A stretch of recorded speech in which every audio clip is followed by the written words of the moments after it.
what part of your business are you in, right? Like, where are you in your business? And, what issues are you struggling with at the moment, so that I can kind of gear the conversation towards that. Sounds good? Anybody want to go first? So where I am struggling in my business, my daughter and I took the Sister Locks training class in April of this year. Okay. And I've been locked for, next month will be 8 years. I've had Sister Locks for 8 years. So I've been around in the shops and the salons in St. Louis. And so I had some general kind of, I think, knowledge of technique prior to taking the training class. Mm-hmm. But where I feel like I'm struggling the most is with time. Okay. Be it with the establishment or even with retightnings. Okay. Do you have any helpful tips that would help me reduce time? Okay. Yes, I do have helpful tips. We could start with, what are you doing at the moment? Like, what is your time, first of all? So with a retightening is typical retightening takes me between 5 and 6 hours. Okay, and talk to me about, how do you approach the retightening? So when the client comes and they sit in the chair, what's the first thing you do? So when the client comes, the first thing I do is kind of look, I will assess the hair to see if there's been any growth or any slippage or any of that prior to starting. Okay, do you have a process for how you assess that? Where do you start on the head, or you just kind of look through it? I just kind of look through it. Okay, how long does that take you? Not long, maybe a couple minutes. And then as I go, I'll section the hair. Sometimes, I initially started section the hair like in 4 and then work each section of the hair. Okay.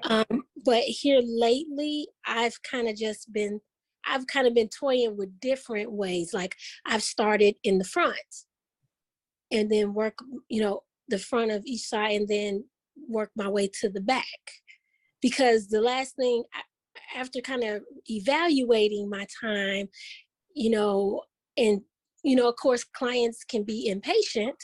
I never want to put a client in a position where they're pressed for time and the back of their hair is done, but the front isn't. So I've started to start in the front of the hair. So if they need to go and come back, then at least the front of their hair is presentable, per se. Okay. All right. So what I'm hearing from you is you don't have a whole process. Like, you don't have something that you do the same thing the same way for everybody. Is that correct? Right. Okay. And I didn't, and I don't know, I guess that's an advanced course where I recall in my training asking, for ways to reduce time, or, even how to know where to stop at. I asked certain questions in the initial training, and I was told, oh, that's a refresher. We don't cover this in the training. Okay. So I feel like I'm struggling and trying to find my way through it.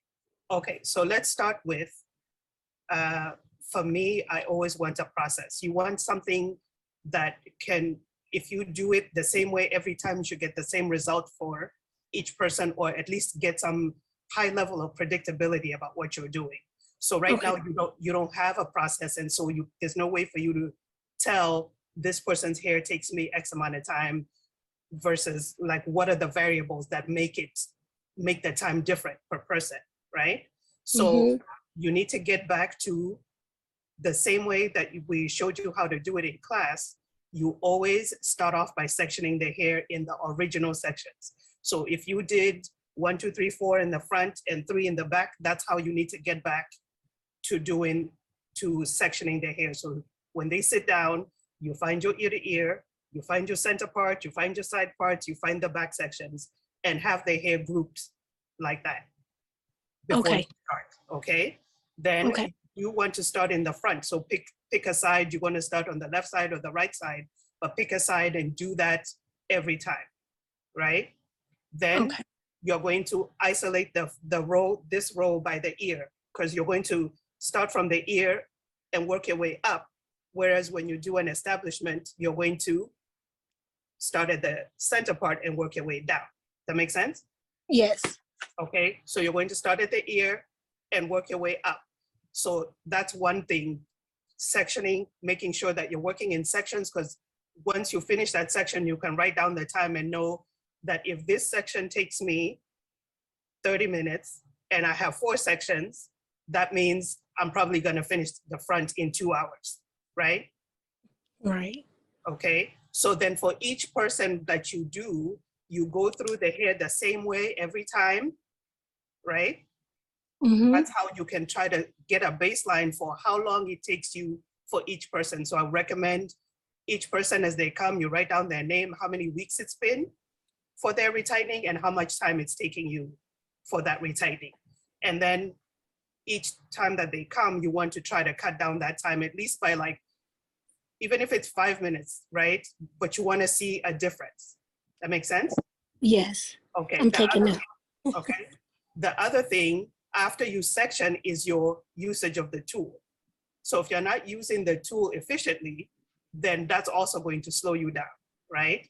So when you put the tool through and you bring the hair through, if the hair doesn't come through with you every time, right? Mm-hmm. That's time, because now you got to pick it up and try again and pick it up and try again.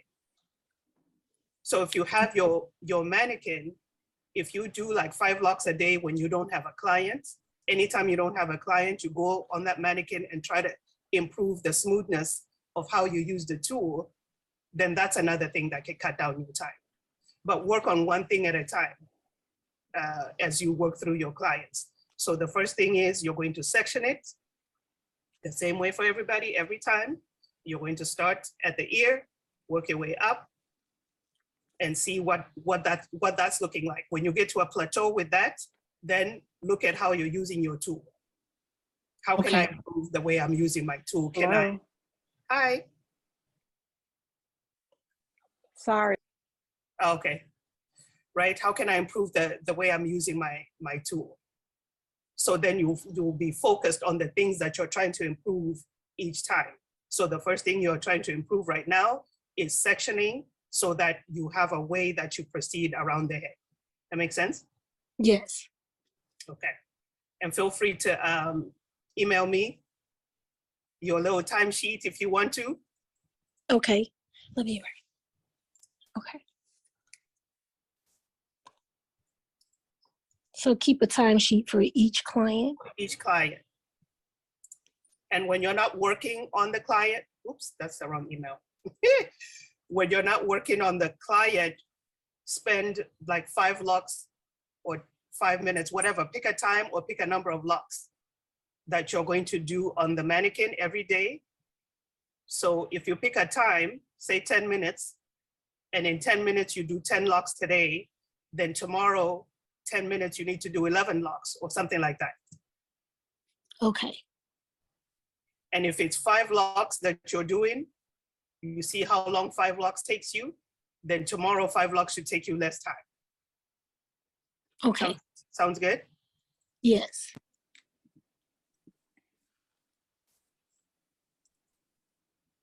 So if you think about being reproducible and having a high degree of predictability, right? That's what you're going for. Okay. So anything that you focus on how you're moving your fingers, what is it that keeps happening that you feel like I can eliminate this thing, or I can improve this area, right? Then you'll be fine-tuning. Okay. You know how when you're driving, when you're learning how to drive, when you sit in the chair and then you look at the mirrors and then you do all that, right? And then later you just get in the car and start driving, right? That's the process that you want to create. Okay, so to kind of cut out any unnecessary, I want to call it time thieves, anything that kind of stops you from being productive in the retire or the establishment or the maintenance of a lot. Exactly. Okay. And yeah, and the same with your establishments. Establishments are kind of, it's a little difficult to say this takes me X if you've just come out of class. But what you still need is your process. And then as you improve with your process, then that's how you can predict, if I have 4 inches, it's going to take me this long. If I have 12 inches, it's going to take me this long. But if you don't have a process, there's no way for you to know that. Okay, that's a great point. In your establishments, you want to plan your day, right? Don't let the client dictate the breaks. So you want to take a break when you finish the section, right? So the section is finished, we're going to take 15 minutes. When this section is finished, we're going to take lunch, like that, right? Okay. So that you will have more control over your work, as opposed to she's drinking a whole bunch of water and then every 20 minutes she needs to go to the bathroom. Okay. Beans? Yes. Awesome. Who's next? Hello. Hi. Oh, thank you so much for that last bit of information about the establishment, because that's where my concern is. I took the class a year ago in October. So I took my course during COVID, and unfortunately, we didn't really get so much hands-on. And right out of class, I had quite a few people contact me, but I was a little nervous because I had underlying health conditions. So I didn't take on my first client until June, and she was a transfer client. Her retie, I felt like was gonna kill me. Um, I didn't do a consultation, and that's where I failed myself. I just did her retie, and unfortunately, due to her doing ministry, she had traveled a lot of places. And the last person that had did her retie, unfortunately, did not retie her entire head. Mm. So it took me a long time. My very first retie came in at almost 8 hours, but I've done exceptionally well with decreasing my time. When I moved here, my client was a transfer. The first time it took me 6 hours. The second time, it took me, I think it was like 3 hours and 45 minutes. After then, I'm now at 2.5 hours. Nice. So thank God I've been able to, decrease my speed. My concern is I'm going to do my very first establishment on the 27th. She came in last week. I did her consultation. She has 5 inches of hair, but her hair is very slick. So I know that I quickly learned I will need to do a reverse 4 on her entire head. My concern is just a little bit of nervousness with it being my first establishment, and I am not the greatest parter. I I do a lot of braiding and stuff on my daughter's hair. And my parts are, they can be a bit jacked up. Even I feel like when I try to perfect them, they almost come out worse. And I don't know if it's just me being too hard on myself. But we live in this world of, when we took the class, only we were supposed to know what we're really doing. But now, the clients are looking at other people's hair on social media and YouTube University, and it's the grid, and my parts need to be crisp and bone straight. So that makes me a little nervous. I hear you. So several things. One is your something that jumped out at me in your description of the lady's hair, that it was really slick.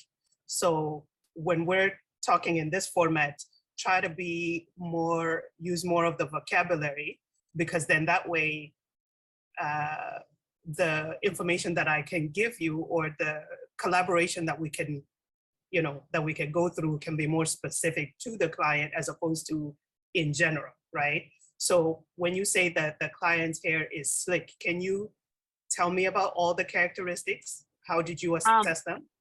Okay, so then that was my struggle as well, because I felt like in the class, I had a lot of questions in terms of like low density, high density, the pliable and the stiffness. I got that, but I had some questions about that density and the curl pattern. Her hair, I know it's not proper terminology, but it's almost like literally bone straight. Ah, It's so not, do you remember? she has no chemicals, nothing like that, but it's literally almost bone straight. Okay, so we're going back to the very beginning. Yes, I'm going to go get my notebook as we're talking Okay, good. All so right. that I can have that for reference. So if someone's hair is more straight, what category does it fall into? Short, medium, or long? Would it be long because it's more straight? Yeah. Right? It would be long because the curls are farther apart, right? When Yes. we're talking about the curl pattern, we're talking about how far apart are the curls and then how deeply or shallow, you know, how much of a bend do they have, right? So if you're saying that your person's hair is bone straight, we're here, right? Can we see this? Can you see that? Yes. Okay. Okay, Shaniqua? I'm sorry, I lost you for a second. Oh, sorry. Oh. I'm here, right? So I'm saying you're saying her hair is like this. She's frozen. We're frozen again.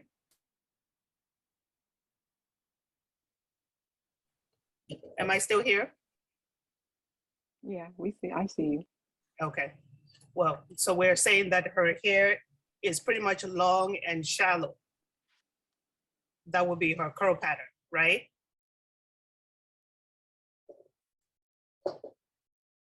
Geneva. I would think so if she's saying that the client's hair is bone straight. Yeah.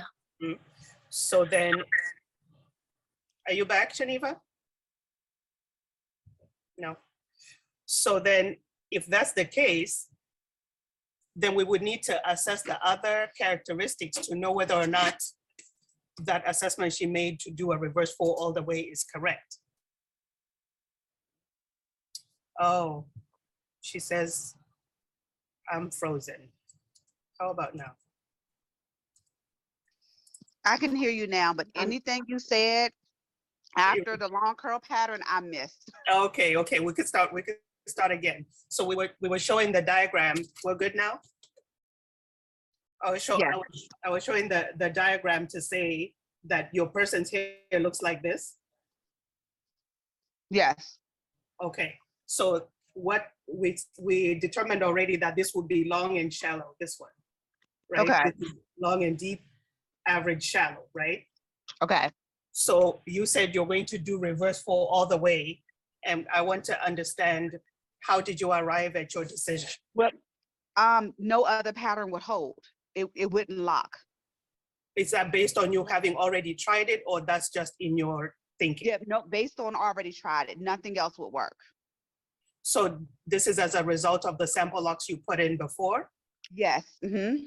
Okay, and so what are the other characteristics? So it's long and shallow, what about the cuticle and the stiffness and the pliability? Okay, so it was, I would like to say it was a little more pliable than stiff. Okay. What about I have to do a lot of comb back on her hair. So her cuticle was? Hold on, I'm doing. So I think the cuticle was considered smooth. Okay. All right. So I want to give you a thought process. Okay. Right? So the first thing that you start off with is the curl pattern, because that's just what she walks in with. It is what it is, right? Okay. So the curl pattern is what it is. The curl pattern usually tells you what locking pattern the hair prefers, right? Mm-hmm. Yes. So we know that the medium and long curl patterns prefer what locking pattern?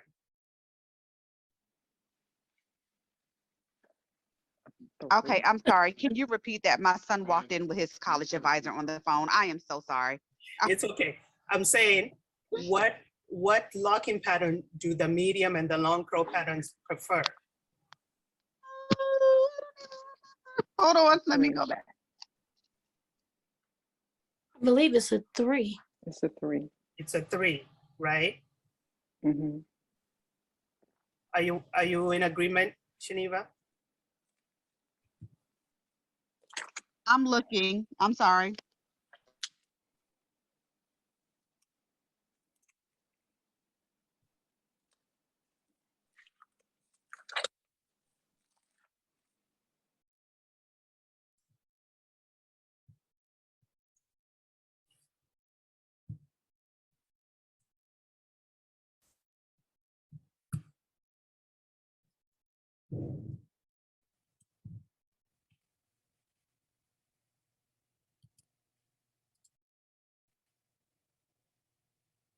I'm still here. Am I frozen? No, ma'am. No, you're not. No. Can I come back on here? I am so sorry. His college advisor wasn't supposed to call him until the end of the week. And I have twins that are in college, and she's needing to talk to both of them, including myself, to get them set up for classes next Okay, week. okay, no I am worries. so sorry. Go fine. Carry on. When will you have your next Zoom session? I only do them once a month, so it'll be in January, but I'll make sure you have the date. Okay, thank you. I apologize again. You're good. All right then. Okay, Alan, you can. All right. So anyway, we could carry on with what she told us just for Yeah. exercise purposes, right? Yeah, that'd be good. So, okay, so we were saying long, shallow, the curl pattern's long, shallow. She said the cuticle is smooth and that it's slightly pliable. We don't know about the density. So if we just say her density is average, right? Mhm. So the framework is first you start with your curl pattern, right? Right. The curl pattern tells you the locking pattern, right? And Right. then the next thing is the cuticle, right? So moving forward with the other characteristics, we're just trying to see what's working for us or against us because we want to keep these locks together. The ultimate Right. goal is to hold the locks together, right? So Right.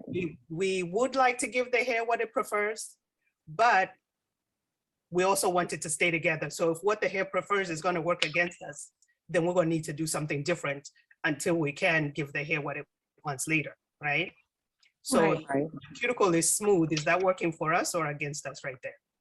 Against us, I Against. believe. It's working against us, right? So that would be how she would get to a place to change the locking pattern to what? 4. The locking pattern should be a 3. It should be a 3, but we're going to change it because now the cuticle is smooth and we want a pattern that's tighter to hold We the can either go with a 4 or reverse 4. Reverse 4. right? I So think- we're going to step it up with the 4, just taking each characteristic one at a time, right? Okay. So we can see the impact, right? So Mhm. the smooth cuticle is working against us. We're going to go with the 4 because that's tighter than a 3. And then the pliability, she said, was average, right? So if the pliability is average, that means it's kind of working for us, but we don't quite know if it's really working for us because it's average, right? It could work Right. against us Mhm. somewhere down the road there, right? So I'm Right. not a fan of taking chances. I don't know about you guys, right? I don't take No, ma'am. Especially not with other people's hair. right? So then from there, I would take it up a notch. Now that's how we get to reverse 4. Okay. Okay. And this information is good for your certification paperwork to be able to explain how you arrived at the pattern you chose in case they want to challenge you that, you know, this is not an appropriate locking pattern for this hair type as you stated it. That makes sense? So if the hair is, like she described it as bone straight, Mm-hmm. then it's appropriate to do a reverse 4 throughout the whole head. I mean, throughout the whole lock, and not just 2 rounds of the reverse 4 and then a 3. Because of needing the hair to stay together at the establishment, Gotcha. right? This But is later being on, at it the can establishment. change. And later on, it can change because you are working towards giving the hair what it prefers, but first you need it to stay together. Gotcha. Okay. Makes sense. And then when you're doing your retightening, she doesn't have, the average new growth is not probably going to allow you to do a reverse 4 anyway. So then you would just be doing a 4. Okay. Okay. That makes sense? Yeah. Yes. Mm-hmm. Excellent, excellent. Good stuff. So then my other question is, at what point do you decide to change it to, would it ever be appropriate to change it to a 3? Or is that like down the road once the locks are real good and settled that you can put it on a 3, or just keep it on 4? So each retightening you're going to be measuring, right? You're going to be not measuring, but assessing how well the locks are staying together, right? Mm-hmm. So if you go from one so you put reverse 4 that first time, then they come for their follow-up. You check to see, are you having a whole bunch of slippage, or is it just the new growth that you need to retighten, right? So I would do a 4 and I would loosen the tension, right? The 4 is real tight. So I would loosen up the tension that I do the 4 with, because it's holding the hair in place. I can afford to give the hair some room to like have some wiggle room. That makes sense? Okay. Right? Yeah. So in those instances, that's when you start working in the nuances, right? You are seeing how the hair is behaving, and then you do what you do to see, is it going to stay? Next time, if it's the same thing, in that settling phase, I would stick to that 4 that's a little looser, right? Okay. And then when I see, okay, it's starting to settle, there's no new things happening, then I can switch it now to a 3. Okay. Thank you for that explanation. Right, so you do it gradually, because you don't want to jump from the reverse 4. I call it a straight jacket, right? So it's like tight, right? Mm-hmm. Hopefully when they wash their hair, it's loosening up a little bit, but depending on how much tension you use, then that hair might not swell like it should. Okay. Right? So you need to be paying attention to how much tension you're using within the lock. And then once it gets to a place where you're changing locking patterns, you don't want to be able to see that change in the lock as it develops, right? Because sometimes people do like super tight reverse 4, and then they jump to a 3, and then it's all like real skinny, and then it's swollen over here, right? You want to keep that uniformity. Yeah, I've noticed that in my hair over the years. Like I can tell where it was being tightened or retied tighter, and when it was retied not as tight, because Right. I have that thick, like part of the lock is thicker than the other parts is just skinny. Right. Right. So you want to keep that uniformity for your client, so that whatever you're doing, there's no evidence of it. You're just doing what the hair needs at the time that it needs it.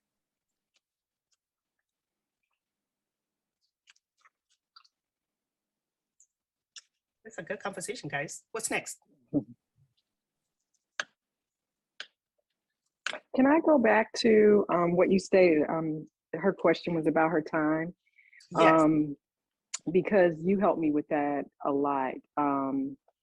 And my time has, my speed has increased based off of having a method with the, or process, starting off with my sections, and also understanding, how I use my tool.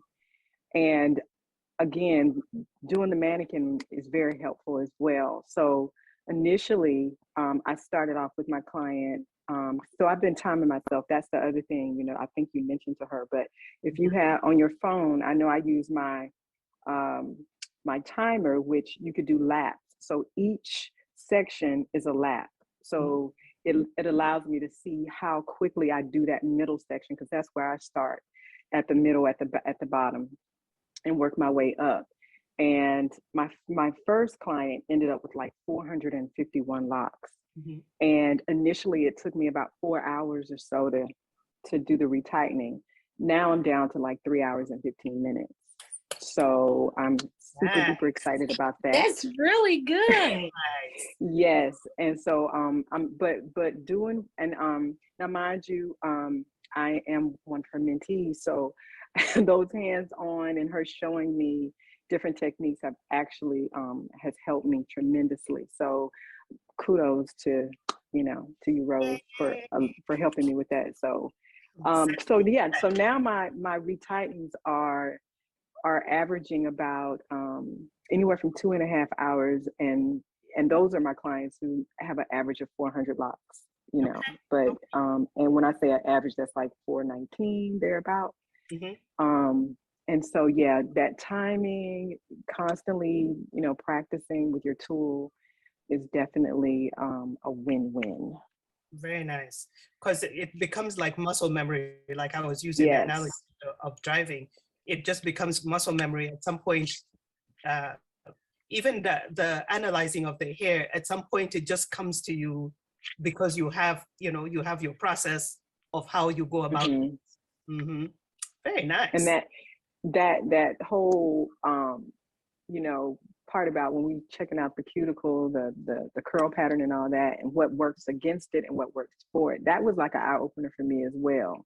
So when things work against it, it just, you automatically know that, okay, I may have to do something different. And that working against and working for, I promise you, that just, I was like, okay, I get it. Because initially in the class, I didn't grasp it as well as I did. But again, that's me being a mentee. So, said about like having someone, just because we've been doing it so long, it's like small things that you can adjust that make a big difference in your technique. Definitely. Very nice.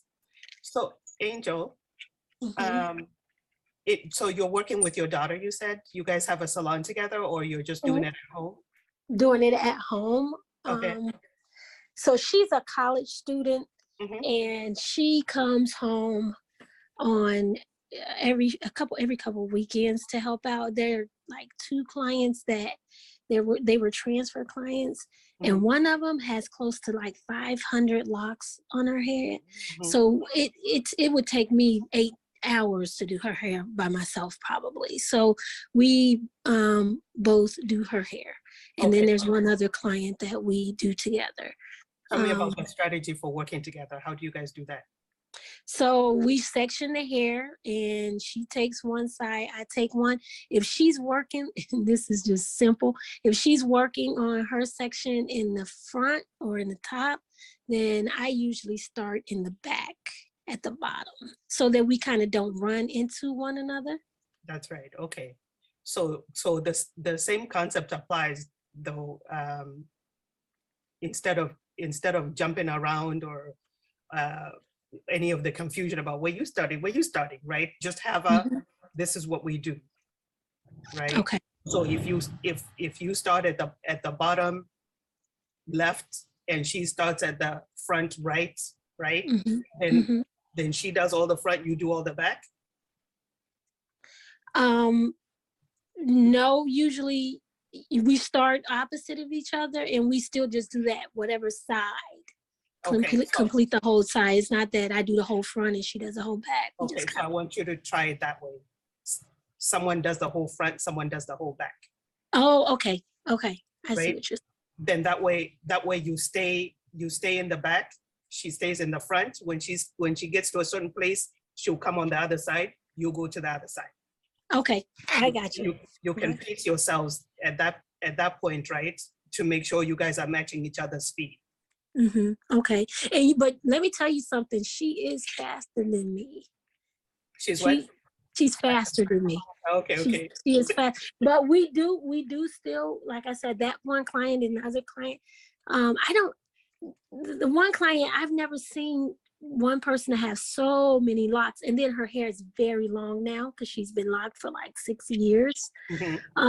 It requires a lot of endurance for us. So how about let's talk about this, because now that's a mindset, right? When I had a salon, you know, people would walk in and the stylist would be like, you know, all this hair people would come with or whatever, they would have that reaction, right? And I'd have to take them to the back and be like, fix your face. Right? Yeah, we don't let her know it, but we know but that you feel it, right? So yeah. even that, right? Mm-hmm. I want you to work on, it doesn't matter, because when you have a process, it doesn't matter what shows up. I'm gonna go in there and use my process, right? Okay. If I learn to drive on a little, I don't know, what's a little car? If I learn how to drive on a little car and I gotta go drive a big old truck, the process is the same. I'm still gonna get in there, adjust my mirrors and all that and drive, right? So you're not intimidated. So you want to build that within yourself, that there is no hair that is beyond my skill, because the skill is the skill. Okay. So they can come with 1,000 locks. Hopefully they never come with any 1,000 locks. But what I'm saying is there is no hair that you can't do. And there's no overwhelming, there's no whatever. It's a process. Okay, so she has, you know, more locks than usual. It's gonna take longer, right? Mm-hmm. She knows that it's gonna take longer. So you have that discussion up front and work on having those type of discussions up front with the transfer clients, which is why you need a consult, right? Right. So when you're doing a transfer client assessment, you're again going to look for all those sections, like you're about to start retightening it. You're gonna go through the trouble of making sure that they have the number of locks that's within the range, so you can confirm that they do have sister locks. You want to see their triangles and all that, right? But once you get that range of your locks are beyond 500, it's going to take us longer. I would just manage their expectations by saying, you know, regular retightenings typically take us X number of hours, so I would budget for an extra 2 hours based on how many locks you have. Okay. Good advice. Okay. That sounds good? Sounds great. Yeah, that makes sense. Because I will say that initially we weren't very intimidated by it. It's like, ooh, you know, kind of a thing. But you know, we've been doing her hair for about 5 months now. How long does it take now? 6 months. And it's still, we've gotten it down maybe about an hour. Mm-hmm. So with the two of us, it takes us about 5 hours to do her hair. Okay. With the two of us. Okay. And we hope, and that's the reason why I'm attending this Zoom, and you know, we do a lot of practice, because the goal is to, you know, be able to be more efficient. That's right. So one of the things I can recommend, especially, you know, sectioning should be not a big deal for sectioning in order to retighten, but I would want to see how you're holding your tool, just to make sure that you're being efficient with the use of the tool in order for you to pick up your speed. Mm-hmm.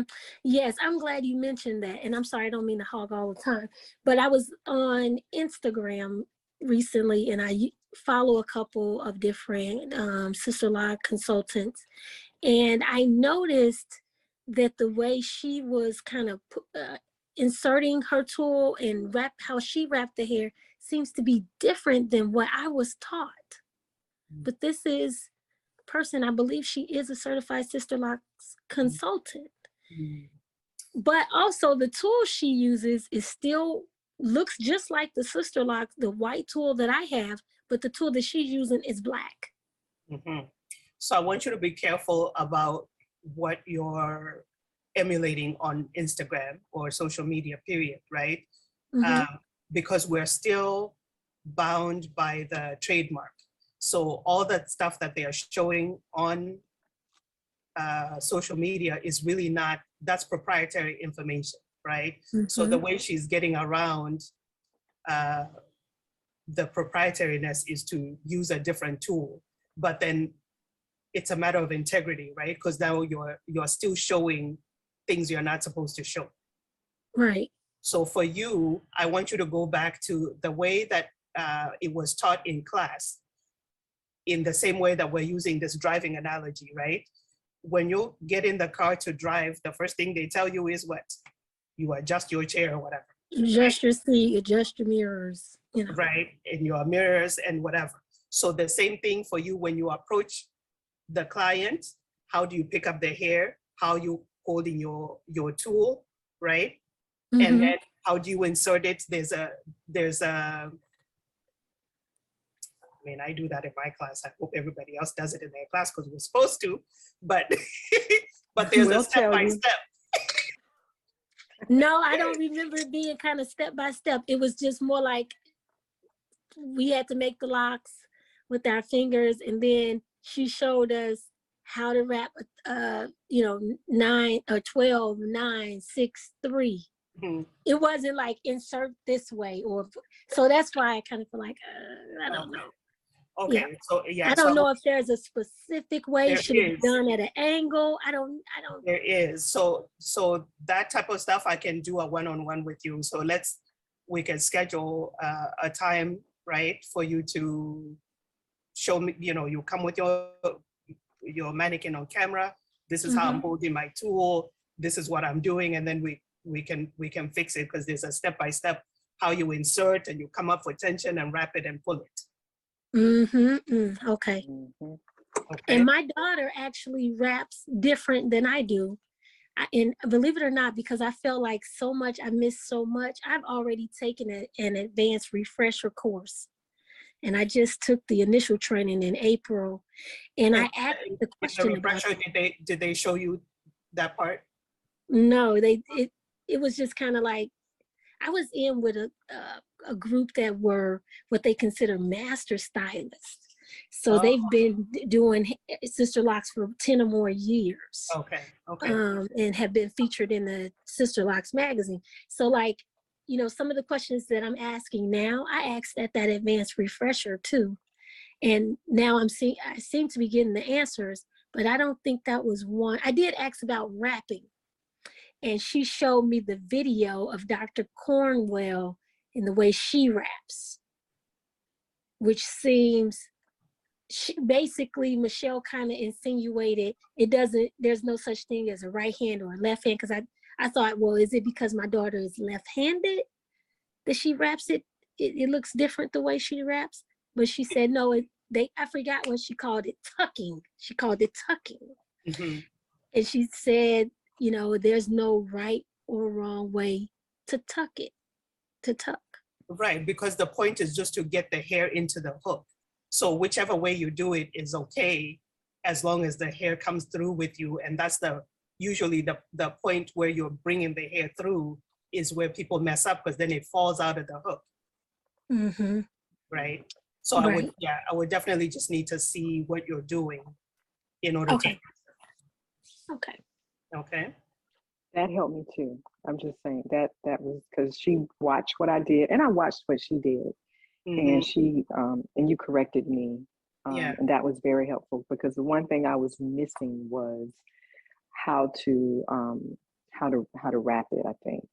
And even just this finger that helps the hair through, right? Pulls back through, right? Second That finger. Yeah. Going up, yeah. So so that would be something that I would really need to see. Okay. To improve that. It's not a big deal. Okay. Cool beans. Cool. So good stuff. Wow. I have thoroughly enjoyed this today. So listen, in the new year, as I said, I don't know, only Vanessa might remember that.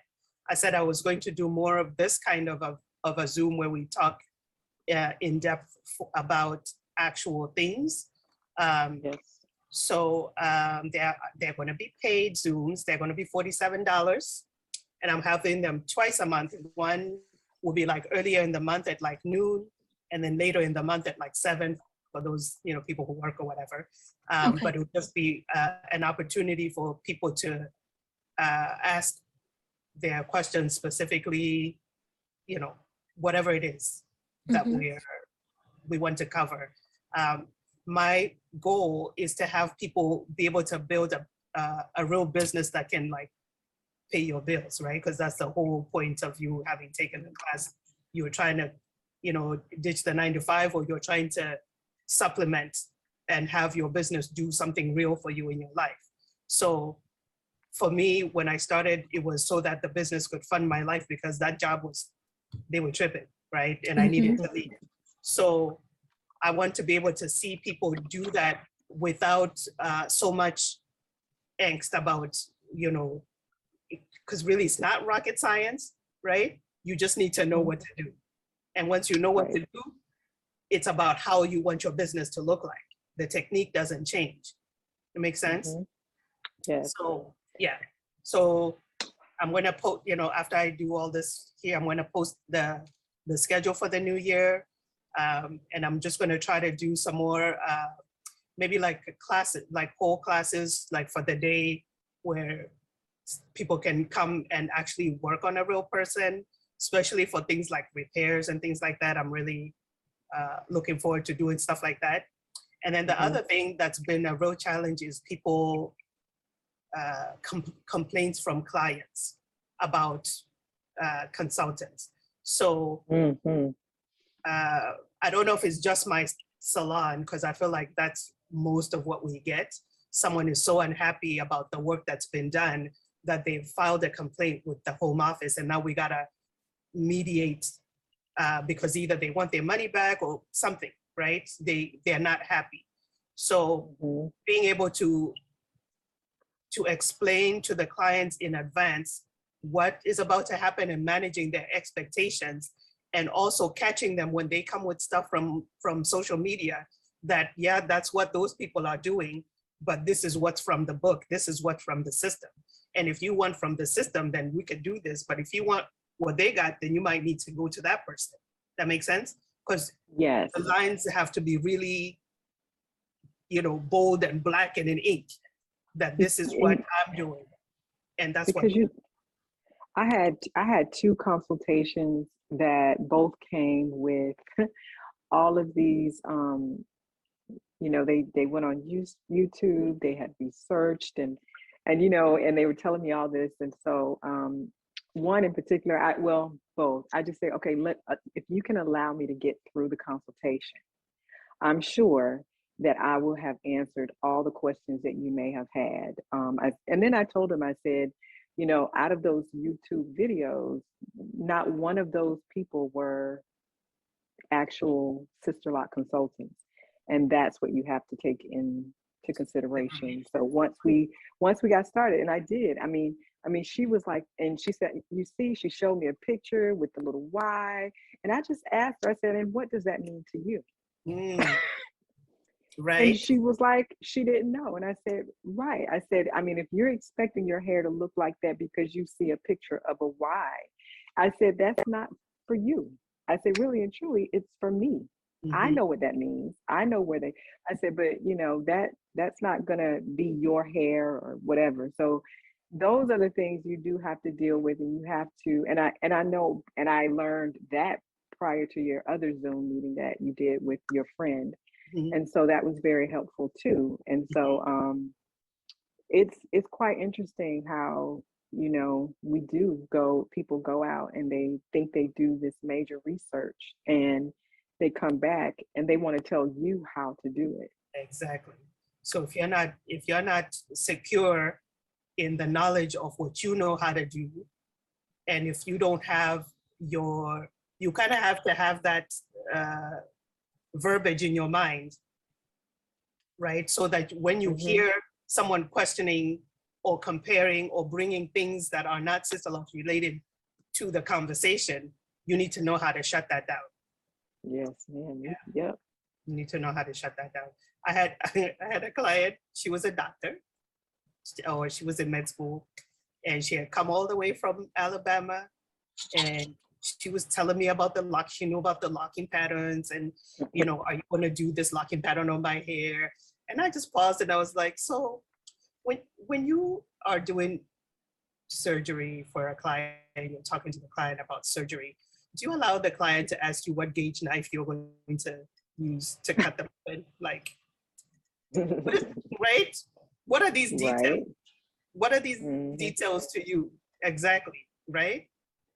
So it's really important to just know your stuff and know that I'm capable of giving you what it is. If you said you want Sisterlux, I'm capable of giving you that. Right. Yeah, That's true. it's good stuff.